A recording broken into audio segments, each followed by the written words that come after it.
मुंडेंकडून मला मारण्यासाठी 2.5 कोटींची सुपारी, मला 3 प्रकारे मारण्याचा कट, जेवणातून विष टाकून औषध देऊन किंवा गाडीचा अपघात करून मारण्याचा डाव होता, जरांगेंचा गंभीर आरोप। जरांगेंच्या आरोपांवरती पोलीस तातडीने कारवाई करतील। मनोज जरांगेंच्या आरोपानंतर चंद्रशेखर बावनकुळेंची प्रतिक्रिया। धनंजय मुंडेंनी मला खेटायला नको होतं, तुम्हाला नाक घासायला लावेन, लक्षात ठेवा, जरांगेंचा इशारा। तर पंकजा मुंडे, धनंजय देशमुख, सुरेश धसांसह बावनकुळेंच्या भाच्या संदर्भात आरोपींकडे खूप माहिती, जरांगेंचं वक्तव्य। आमच्याकडून दूध का दूध, पाणी का पाणी झालंय, अजितदादा अशी घाण सांभाळू नका, मनोज जरांगेंची अजित पवारांकडे विनंती। पार्थ पवार जमीन व्यवहार प्रकरणी शीतल तेजवानी, दिग्विजय पाटील आणि निलंबित उपनिबंधक रवींद्र तारूंवर गुन्हा दाखल। पार्थ पवारांचे अमिडिया कंपनी 99% शेअर्स, मात्र अद्यापही गुन्हा दाखल नाही। चौकशी अंती योग्य कारवाई करू, पार्थ पवार कंपनीत भागीदार, मात्र जमिनीची नोंदणी करायला आलेल्यांवर गुन्हा दाखल केला, बावनकुळेंची माहिती।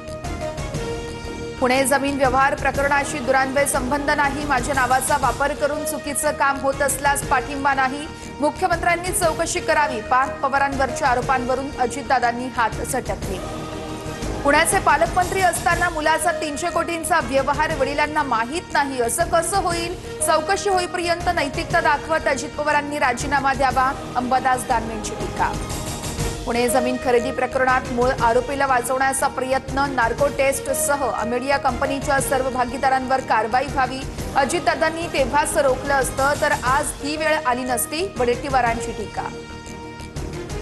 कोरेगाव पार्कातील जमीन विक्रीच्या परवानगीसाठी फाईल माझ्याकडे आली होती, माझ्या नकारानंतर फाईलसाठी दबाव टाकण्यात आला, नंतर 2013 मध्ये थोरातांनीही परवानगीसाठी नकार दिला, खडसेंची माहिती।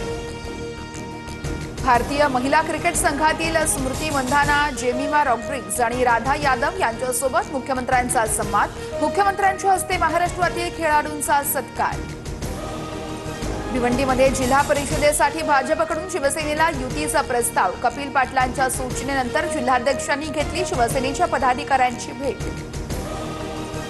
सोलापूरच्या करमाळा नगरपालिकेमध्ये 350 संभाव्य दुबार मतदारांची नावं नगरपालिकेच्या नोटीस बोर्डवर प्रसिद्ध। पुण्यामध्ये मुंबई पुण्यासह राज्यभरात थंडीची चाहूल, पुढील 2 दिवसात तापमानामध्ये मोठी घट होणार, हवामान खात्याचा अंदाज।